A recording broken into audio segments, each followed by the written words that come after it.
Okay, let's start. Number 1. Leviathan.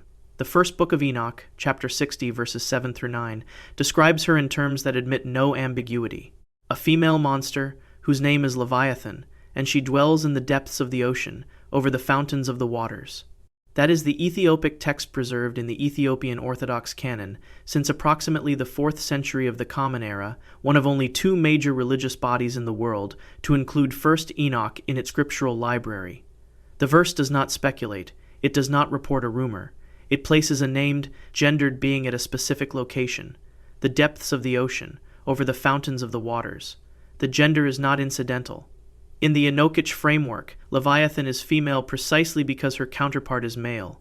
The first Book of Enoch records, on that same day, that 2 monsters were separated, a female monster, whose name is Leviathan, placed in the ocean depths, and a male monster named Behemoth, placed in a dry, invisible desert east of the Garden of Eden. The separation is deliberate. It is architectural.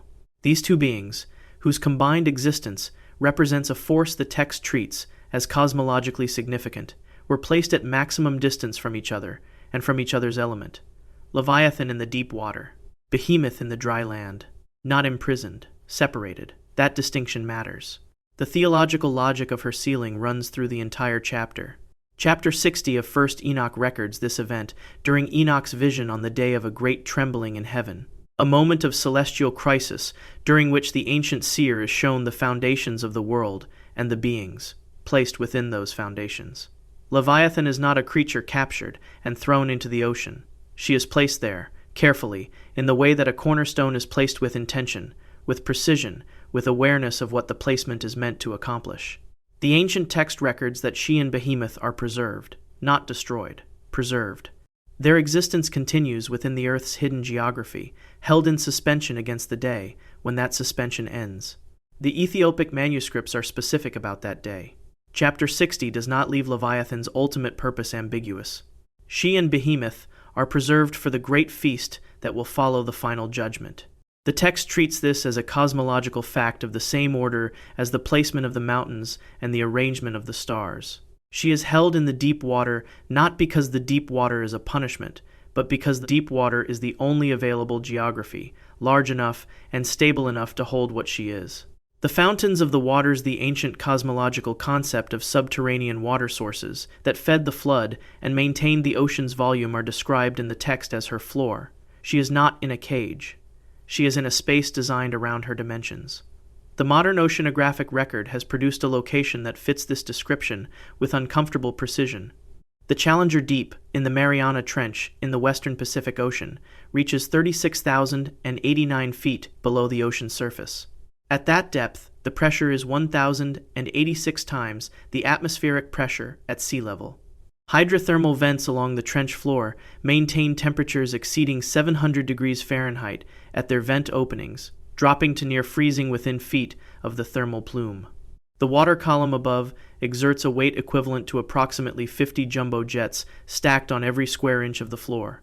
This is the kind of environment the ancient text calls the depths of the ocean, over the fountains of the waters, and it is the kind of environment that, until 1960, no human instrument had ever reached. James Cameron's solo descent to the Challenger Deep in March of 2012 documented one detail the ancient text does not provide: silence. At that depth, the ocean produces no sound the surface recognizes.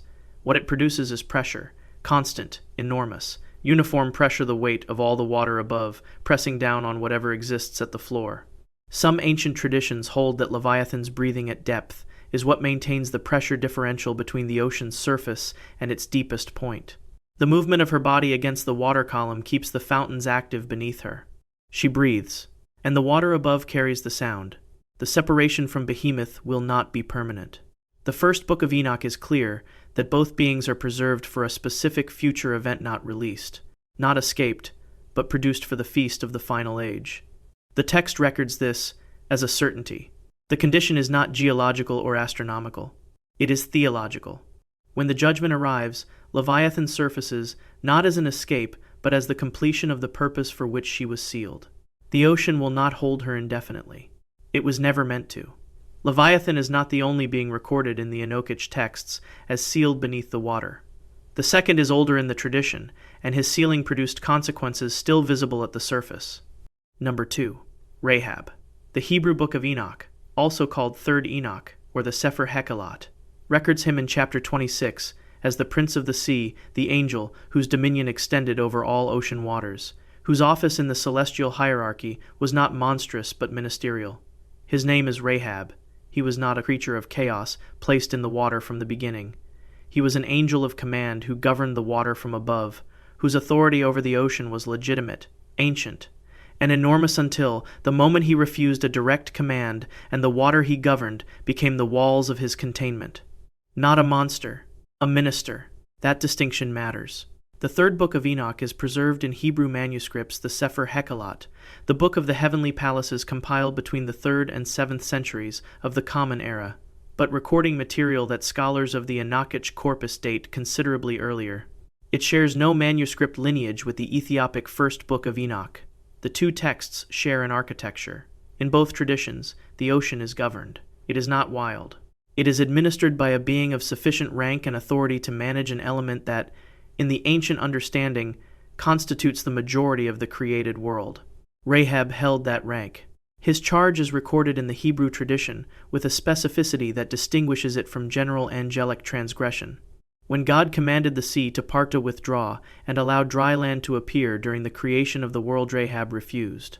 The ocean had primacy, he asserted. The waters existed before the land.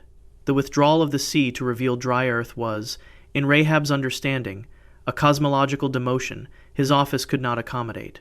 He refused the withdrawal. He insisted on the priority of his element. God destroyed him for the refusal, then sealed what remained within the sea. The calibration is exact. Rahab's transgression was the assertion of the ocean's permanence and primacy over the land. His punishment is the ocean's permanent possession of him. He is not thrown into a foreign element as an act of cosmic humiliation.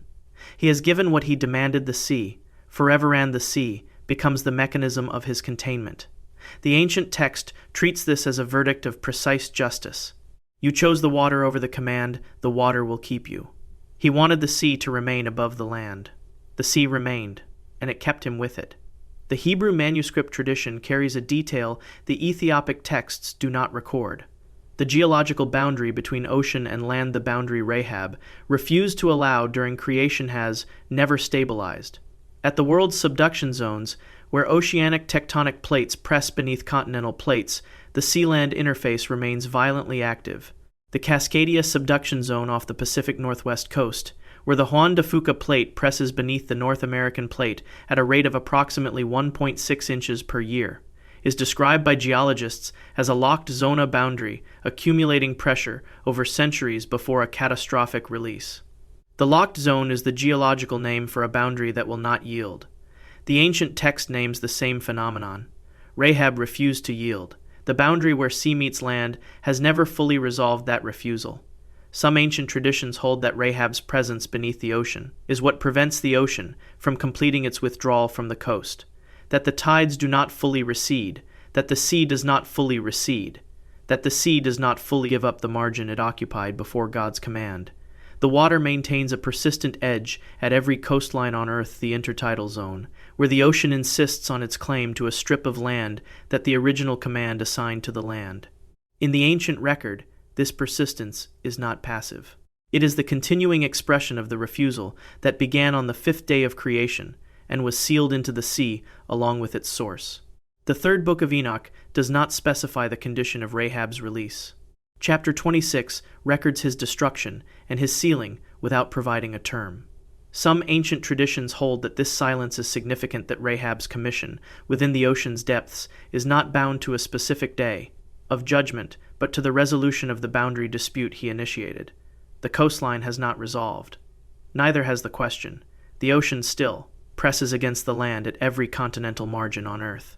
The boundary is contested. The ancient text says it has been contested since the moment a being of sufficient authority decided that the sea should not move backhand was sealed into it when the sea refused to obey without him. Rahab's sealing concerns the boundary between sea and land. The third being on this list was not sealed into the water from above. He was sealed at the threshold beneath Etat, the opening of what the ancient text calls the bottomless pit, whose name in Hebrew is Abaddon. Number 3. Abaddon.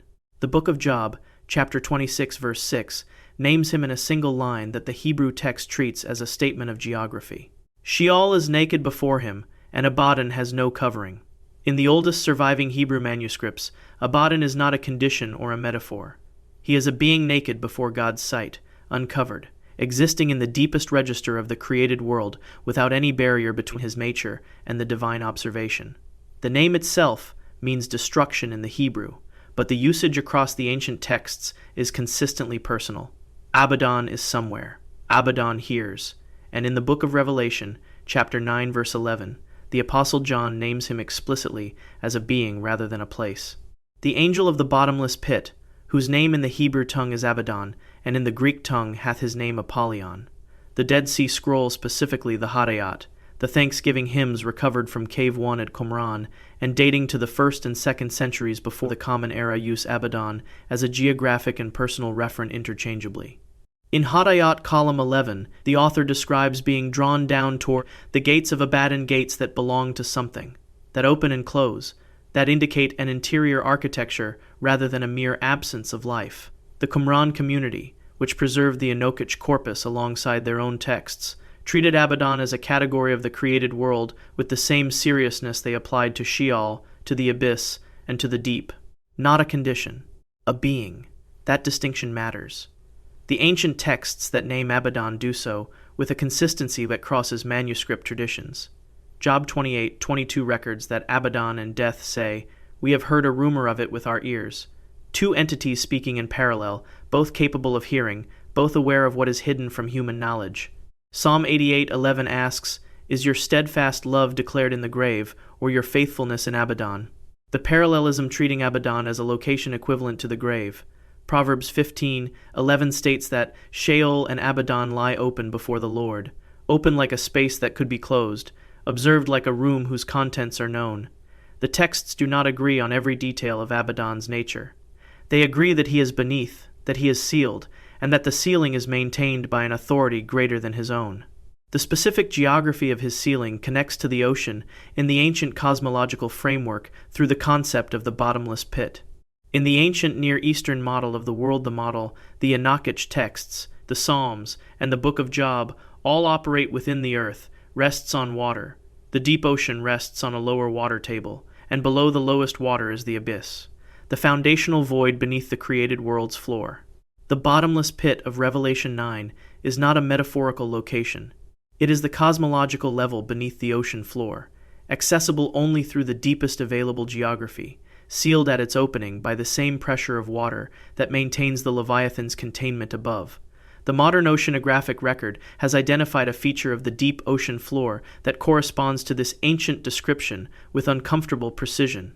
The Challenger Deep, at 36,089 feet, sits within the Mariana Trench's Haddle Zone, the geological region named for Hades, the same semantic tradition as the bottomless pit. Below the sediment layer of the Challenger Deep, geological core samples have identified what marine geologists call ultra-deep pore, spacious cavities in the oceanic crust extending far below the measurable seafloor, at pressures so extreme that conventional instrumentation cannot penetrate them. The bottomless pit of the ancient text corresponds to a geological reality. Beneath the deepest ocean floor, there are spaces whose contents have never been directly observed. Some ancient traditions hold that Abaddon's sealing at the opening of the bottomless pit, is the reason the deep ocean floor resists complete survey, that the boundary between the measurable seafloor and the abyss below it is maintained not purely by geological pressure, but by the presence of the being who governs destruction at its threshold. The Revelation text records that Abaddon will be released when the fifth angel sounds his trumpet, a specific numbered event in a specific eschatological sequence. The number is recorded. The sequence has not been completed. The pit remains sealed. Abaddon remains at its threshold, between the ocean floor above him and the bottomless architecture below. The condition of his release is specific. The sequence has not reached the fifth trumpet. The ancient text recorded the condition with the expectation that someone would eventually need to check it against the current state of the world. Abaddon governs what lies beneath the floor. The fourth being on this list was sealed for what it was before the floor existed, a creature whose origin the text describes as prior to the ordering of the world itself. Number 4. The Tannin. Before the sky was separated from the waters, it was already there. The second Book of Enoch, chapter 26, verse 2, records its creation on the fifth day of the cosmic ordering, one of two great sea creatures made and immediately separated, one placed in the waters above and one sealed in the waters below. The text calls one of them the Tannin, the Slavonic manuscripts that preserve Second Enoch, Old Church Slavonic codices beginning in the 13th century of the Common Era, but recording material scholars date to the 1st century of the Common Mata. Do not describe the Tannin as a monster discovered and imprisoned. They describe it as a creature brought into existence in the original act of ordering, then contained, because its existence predated the order God imposed on creation. It did not transgress. It did not fall. It was made and then sealed, because the primordial and the ordered cannot share the same geography at the same time. Older than the angels, older than the watchers, older than the oath on Mount Hermon. The second Book of Enoch is a distinct text from both First Enoch and Third Enoch. The three traditions share no manuscript lineage. The Ethiopic manuscripts, the Hebrew manuscripts, and the Old Church Slavonic manuscripts are three separate custodial chains, preserved in three separate cultural contexts across 16 centuries. They share a cosmological architecture. The ocean is not empty, its depths are governed, and the beings placed there on the fifth day of creation are still placed there. The Slavonic tradition adds one detail the Ethiopic and Hebrew traditions do not emphasize. The Tannin sealing is not punitive, it is ontological. The creature is sealed because of what it is, not because of what it chose, not imprisoned for what it did, imprisoned for what it is. That distinction matters. The ancient Near Eastern textual record provides a parallel tradition that arrived independently. The Ugaritic texts from Ras Shamra, discovered in 1929 by the French archaeologist Claude Schaeffer and dated to the 14th century before the Common Era, describe a seven-headed sea dragon named Laton, whose subjugation by the storm god Baal establishes cosmic order. Laton is linguistically related to the Hebrew Leviathan. The Ugaritic record predates the Enochic manuscripts by centuries. Some ancient traditions hold that the Tannin recorded in Second Enoch and the Lotan of the Ugaritic texts are records of the same primordial being preserved in separate manuscript traditions. In separate cultural lineages, each civilization recording what its own cosmological framework could accommodate about the thing that was in the deep before the ordering began. The flood changed the Tannin's containment. When the fountains of the deep broke open the event recorded in both the Genesis account and the extended Enochic cosmological framework, the volume of water above the ocean floor increased catastrophically. The pressure differential between the abyssal floor and the surface shifted. The waters that covered the mountains also pressed down on what was already beneath the lowest geography. In the ancient cosmological framework, understanding this shift deepened the Tannin sealing. The primordial waters that flooded the world reinforced the containment of what the deep had always held. The seal became heavier. The geometry became more fixed. The Slavonic tradition does not provide the Tannin's dimensions in units that translate directly into fa. Modern measurement. It preserves the concept of scale beyond the comprehensible of being, for whom the flood's volume of water represents a natural enclosure, not an inconvenient obstacle.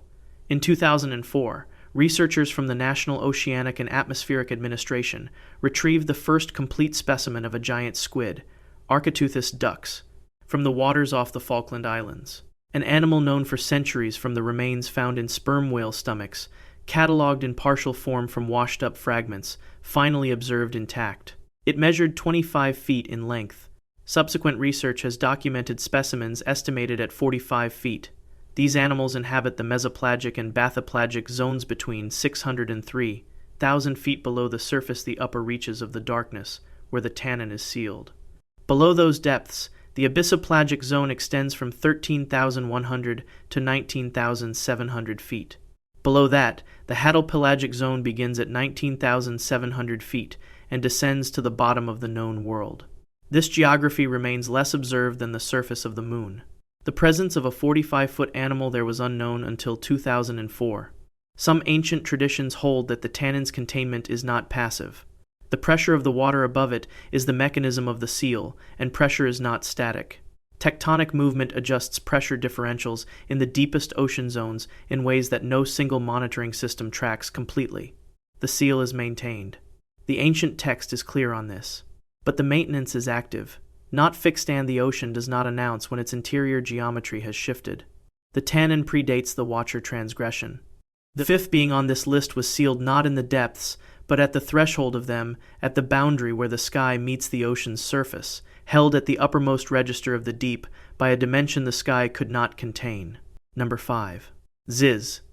The Talmud Baba Batra, folio 74b, records 3 creatures made at the beginning of the world whose existence defines the scale of the created order. Leviathan received the sea. Behemoth received the land. Ziz received the sky, a creature whose wingspan, the text records, could blot out the sun.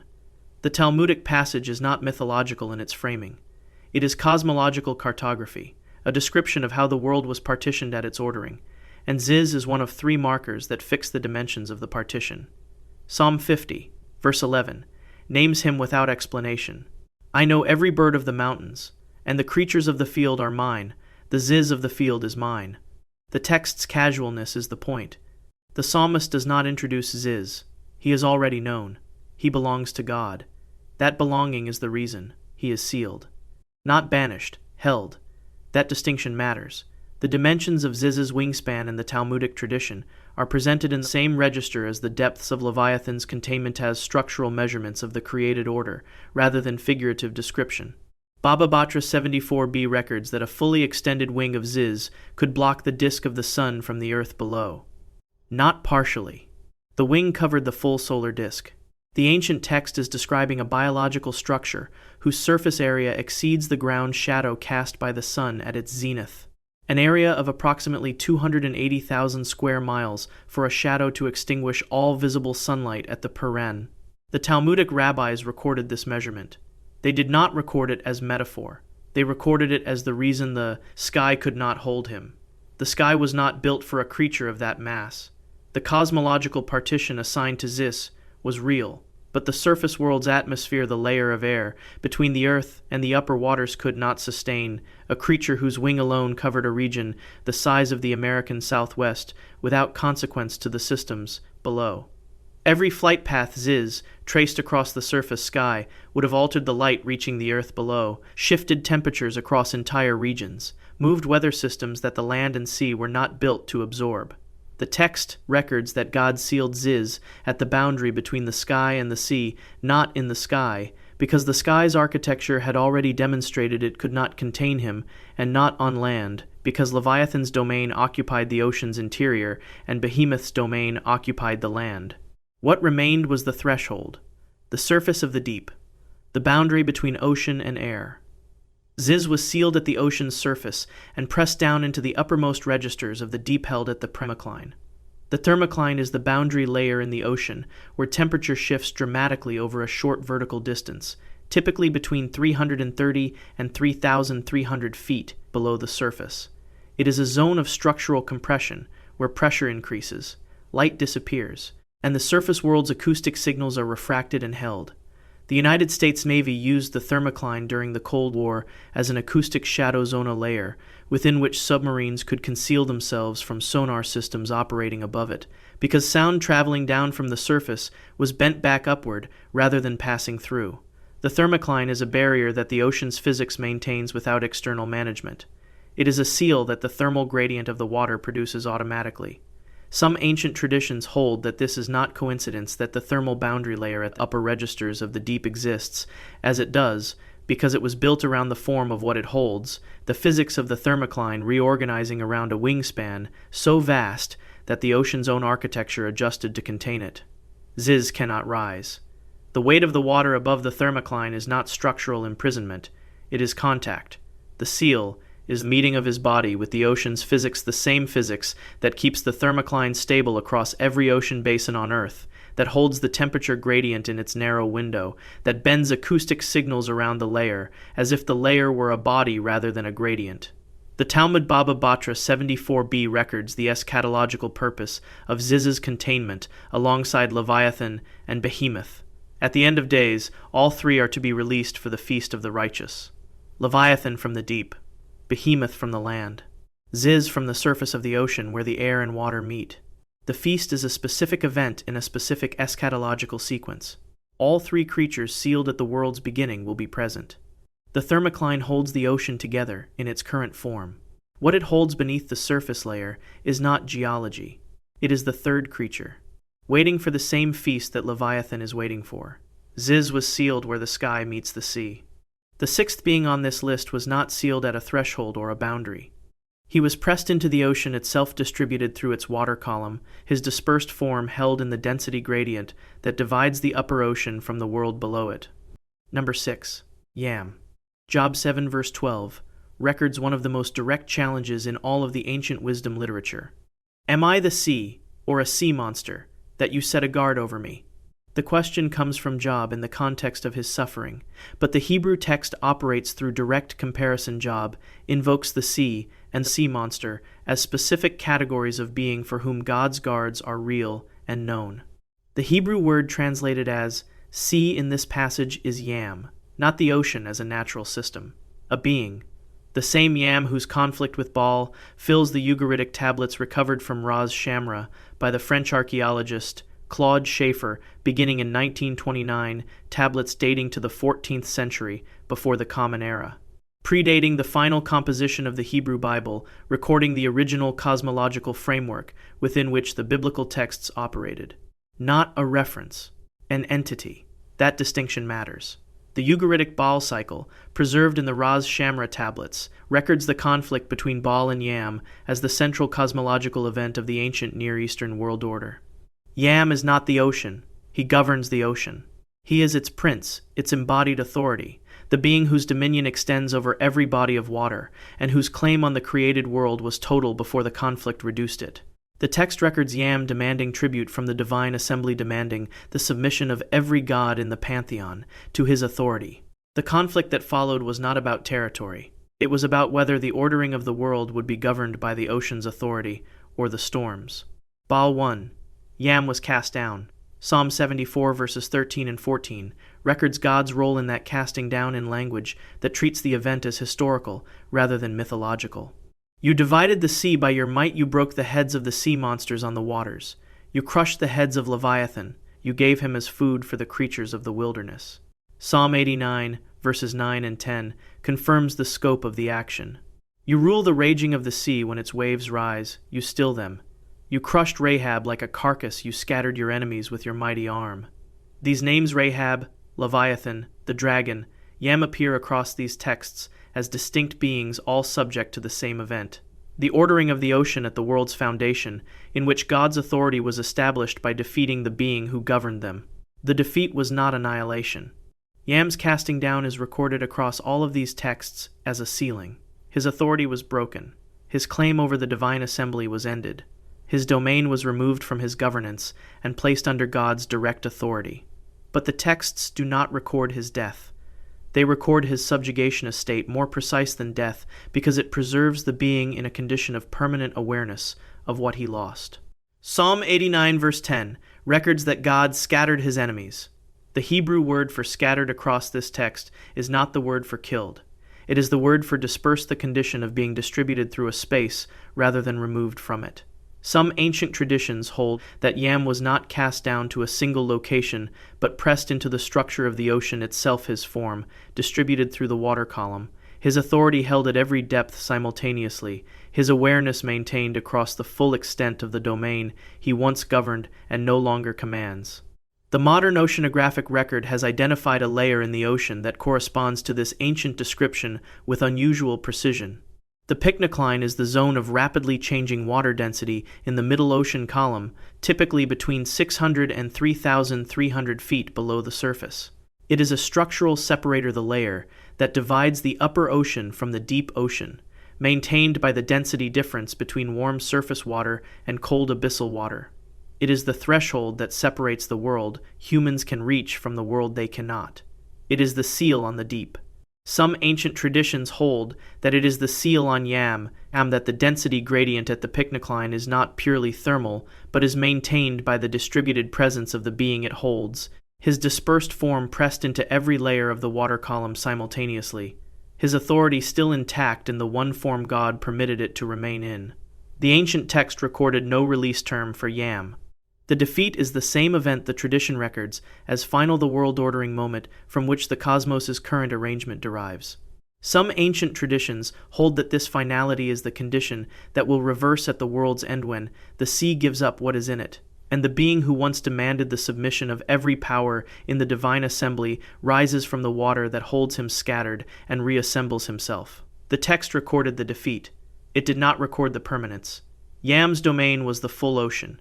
The seventh being on this list waits not dispersed through the water column, but sealed in the architecture beneath it, a composite being whose seven-headed form the ancient record preserved in 3 languages, in 3 separate manuscript traditions, across 2 millennia.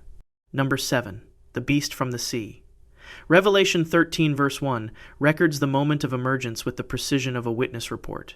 And I saw a beast rising out of the sea, having 10 horns and 7 heads, with 10 diadems on its horns and blasphemous names on its heads. The Apostle John records it with the same categorical seriousness he applied to every vision, not as symbol, divorced from substance, but as the description of a being whose form was visible and whose characteristics were specific. 7 heads, 10 horns, 10 diadems. The text provides the morphology of a being whose existence in the sea is the condition of its current concealment, and whose emergence from the sea is the condition of its future activity. It has not emerged. It is in the sea. That is the current state of affairs, not a metaphor for Rome, a being that Rome resembled. That distinction matters. The 7-headed form appears in the ancient record before Revelation. The Ugaritic tablets from Ras Sham are recovered by the French archaeologist Claude Schaeffer. Beginning in 1929 and dated to the 14th century before the Common Era, describe Lotan, the 7-headed sea dragon of the ancient Near Eastern cosmology, whose subjugation by Baal established the world's current order. The Psalms record the same event in the Hebrew tradition.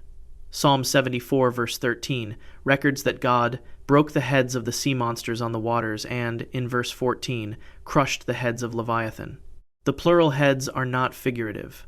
They are the structural feature of a being that the ancient Mediterranean world recorded across 3 languages, in 3 manuscript traditions, in 2 different millennia. The beast from the sea in Revelation 13 is not a new creation. It is the continuation of what was sealed when the ancient conflict ended and the ocean's greatest composite authority was pressed back beneath the surface. Revelation 17 verse 8 provides the cosmological record of its current location. The beast that you saw was, and is not, and is about to rise from the bottomless pit and go to destruction. Was, and is not. The beast existed. It does not currently exist on the surface of the world. And it is about to rise. The Greek verb is in the future tense, a condition not yet met, a sequence not yet complete. The bottomless pit of Revelation 17 is the same location Abaddon governs in Revelation 9, the level beneath the ocean floor, accessible only through the deepest available geography, sealed by the pressure of the water column above. The beast from the sea does not wait in open water. It waits beneath the open water, in the architecture below the ocean floor, in the same geography that the ancient record assigns to every being too powerful to be held by the surface ocean alone. Daniel 7 provides a second manuscript tradition for the same being. Verses 2 through 3 record the ancient seer's vision. The 4 winds of heaven were stirring up the great sea, and 4 great beasts came up out of the sea, different from one another. The 4 beasts of Daniel 7, one like a lion, one like a bear, one like a leopard with 4 heads, one with iron teeth, and 10 horns, correspond precisely to the composite description Revelation 13 provides. Like a leopard, its feet were like a bear's, and its mouth was like a lion's mouth. What Daniel sees as 4 beasts in sequence, John sees as one composite. Both texts agree on the sea as its location. Both agree its emergence is future, conditional, and consequential. The modern oceanographic record has identified one feature of the deep ocean that corresponds to the beast's described morphology with uncomfortable specificity. Xenopheiphores organisms collected from the Mariana Trench at depths exceeding 35,000 feet are the largest single-celled organisms known to exist. Specimens measure up to 8 inches in diameter.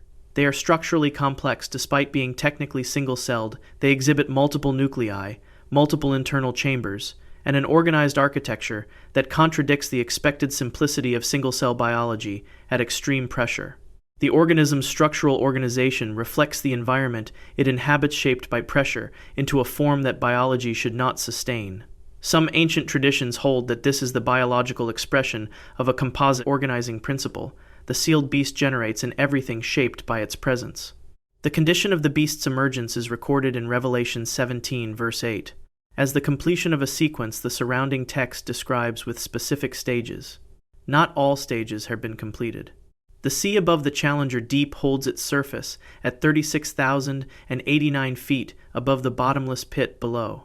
In that geometry between the ocean floor and the architecture beneath it, the seven-headed composite of Daniel's vision and John's witness waits in the only available containment. The sea is the seal. The sequence is the release condition. The ancient text recorded the condition with the expectation that someone would eventually need to check it against the current state of the world. The beast from the sea waits in the architecture below the ocean floor. The eighth entry on this list is not a single being sealed in that architecture. It is a civilization sealed beneath the ocean en masse, and the text that records their sealing is the most extensive physical evidence from the ancient world for what lies below. Number 8. The Nephilims of the Deep. The first book of Enoch, chapter 7, verses 2 through 3, records their birth in one sentence that the Ethiopic text treats as cosmological data. The women became pregnant, and they bore large giants, whose height was 3,000 ells. An ell in the ancient Near Eastern system corresponds to approximately 18 inches. 3,000 ells is 4,500 feet. The Enochic text presents this measurement the way it presents the dimensions of the created world as a fact recorded because the fact was known by someone who expected it to be weighed and understood. 3,000 ells. That is the measurement the text provides. That is the measurement the text provides. Chapter 15 of 1 Enoch draws the distinction that determines their sealing. Verses 8 through 12 describe the fate of the Nephilim whose physical forms the flood destroyed. The evil spirits have proceeded from their bodies, because they are born from men, and from the holy watchers is their beginning and primal origin. They shall be evil spirits on earth. That is the fate of the Nephilim the water killed. Their spirits persist as disembodied entities on the earth's surface. But the text distinguishes this category from another, the Nephilim, whose physical forms the flood could not destroy. The water covered them. It did not kill them. It held them. Not killed by the flood. Changed by it. That distinction matters. The Book of Giants at Qumran fragments from Cave 4 dating to approximately the 2nd century before the Common Era records the Nephilim by individual name. Ohia and Mawe, sons of Shemihaza, appear as characters reporting dreams of cosmic destruction to their watcher fathers in the final days before judgment. What the Book of Giants preserves is the Nephilim's interior experience of a verdict. They cannot escape the experience of beings too large for the world that produced them, awaiting the destruction of a world they had consumed. The surviving Nephilim did not wait in the water, as surface creatures compressed into alien geography. The ancient texts record their nature as active, adaptive, and organized. Some ancient traditions hold that the deep ocean, its pressure, its chemical systems, its complete darkness did not break them. They changed. Over generations sealed below, the Nephilims of the deep altered their physical form to match the abyss, developing the capacity to breathe chemical-rich waters, to navigate without light, to build in the geological formations of the ocean floor as their predecessors had built on the surface. What they built beneath the ocean floor is described in these traditions as a civilization of the sealed acido-like structure in the deepest geological cavities, accessible only from below, maintained by beings whose dimensions made the continental shelf's trenches navigable corridors rather than impassable barriers. The text does not call this a punishment's consequence. It calls it the expression of what the Nephilim were. The children of Watchers beings who governed elements and administered systems. The organizing instinct did not end with the flood. It went underwater with them. God's sealing of this civilization is recorded across the Enochic tradition as distinct from the individual Watcher sealings. The Watchers are sealed as individuals. The Nephilims of the deep are sealed as a collective, their city, their social structure, their underwater civilization, sealed with them enclosed behind a cosmological barrier that the pressure of the ocean above maintains and that God's verdict requires. One seal, one civilization. The weight of the water above is the lock on everything it holds. The modern oceanographic record has produced one category of evidence consistent with the ancient claim. Microbial communities collected during the 5 Deeps expedition of 2018 and 2019 from depths exceeding 35,000 feet in the Mariana Trench survive at pressures of approximately 600 atmospheres, temperatures near 32 degrees Fahrenheit, and in complete absence of sunlight. The biology of these organisms contradicts the pressure tolerances that protein structure physics predicts for carbon-based life. They should not function at 600 atmospheres. They do. The ancient text records a population of beings too large for the flood to kill, given, by the geometry of their ceiling, exactly the environment needed to become something the surface world would no longer recognize. Some ancient traditions hold that the unexplained seismic anomalies recorded in the deepest oceanic trenches, the sediment disturbances, and acoustic events that no tectonic model assigns to a source, are not geological. They are architectural. The Nephilims of the deep have been building in the ocean floor for as long as the seal has held. And when the first Book of Enoch records that at the final judgment the earth shall give back what was committed to it, some ancient traditions extend this return not merely to the beings themselves, but to everything they built while they were sealed beneath it. The Nephilims required the ocean as a mass containment. The ninth being on this list required it as a post, not a prison but a commission, whose term the ancient text describes as ongoing. Number 9. Saraqael. The first Book of Enoch, chapter 20, verse 6, lists him among the 7 holy archangels, the inner council of celestial command, whose offices correspond to the most significant administrative functions in the created order. He is Saraqael, and his office is given precisely. He presides over the spirits who sin against the Spirit. In the Ethiopic text, this is not a vague assignment. It is a specific commission, targeted at a specific population, maintained in a specific geography. The spirits who sin against the Spirit are the watchers sealed in the deep. The presiding archangel is the one whose office places him exactly where they are held. His presence at the bottom of the ocean is not a punishment. It is a professional assignment, not sealed, stationed. That distinction matters. The full list of the 7 archangels as recorded in 1 Enoch, chapter 20, distributes their offices across the created order with the precision of a military chart. Uriel over the world and Tartarus, Raphael over the spirits of men, Rahab, who takes vengeance on the world of luminaries, Michael, who presides over the best part of mankind and over chaos, Saraqael, who presides over the spirits who sin against the Spirit, Gabriel over paradise and the serpents and the cherubim, and Ramiel, whom God set over those who rise. Each office corresponds to a domain. Each domain is a jurisdiction. Saraqael's jurisdiction is the only one in the list defined by its population's condition, rather than by a geography or an element. He does not govern the deep ocean. He governs what is in it. The third Book of Enoch, preserved in the Hebrew Sefer Hekalot manuscript tradition, expands Saraqael's function within the celestial hierarchy. In the Hebrew tradition, he is associated with the judicial operations of the heavenly court, the oversight of beings whose accounts are maintained, whose sentences are administered, and whose containment is verified through ongoing supervision rather than passive detention. His office is not a watchman's post. It is an administrator's commission. The watchers are sealed. Saraqael ensures the sealing functions. The Nephilim are held in the ocean's deepest geography. Saraqael maintains the record of what is held there and the conditions under which it was committed. The relationship between his commission and the sealing's duration is one of the most precise theological statements in the Enochic corpus. The watchers are sealed until the great day of judgment. Saraqael's commission runs concurrently. The two are coterminal by design. When the conditions of the final judgment are met and the watcher's term ends, Saraqael's commission reaches completion at the same moment. He will not leave before they do. He will not remain after they are released. His presence at the bottom of the ocean is the mechanism that makes the sealing a sealing rather than a geological accident. When the mechanism is no longer required, the mechanism will not remain. The modern oceanographic record has produced one class of evidence consistent with an active governing presence in the deep. In 1997, the National Oceanic and Atmospheric Administration's hydrophone networked the sound surveillance system. Originally built for Cold War submarine detection and repurposed for ocean floor, monitoring recorded a sustained low-frequency acoustic signal of extraordinary amplitude. The sound was powerful enough to be detected across 3,000 miles of open ocean. Its origin could be triangulated to a location in the southern Pacific Ocean, near 50 degrees south latitude, 100 degrees west longitude. NOAA analysts named it the bloop and classified it as unidentified. Subsequent analysis proposed a correlation with icequake activity, but the signal's frequency profile and amplitude did not match the documented characteristics of icequake signatures in comparable datasets.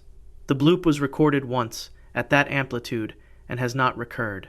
Some ancient traditions hold that Saraqael's movement through the deep, the inspection of what is held, the verification of what remains sealed, is not silent. The archangel assigned to preside over the spirits who sin against the spirit moves through his commission, with the deliberateness of an administrator who has not completed the work. His movement produces low-frequency acoustic events in the deep ocean that the monitoring networks can detect, triangulate, and record. They cannot categorize them. The bloop remains in the NOAA archive. Its source remains officially unresolved. The ancient text nagged the administrator of the deep ocean's population centuries before the hydrophone network was built to listen. The term of Saraqael's commission is concurrent with the sealing. It has not ended.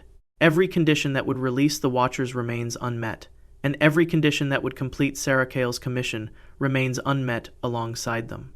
He is stationed at the depth where the others are held, doing the work his office requires, until the day that office is finished.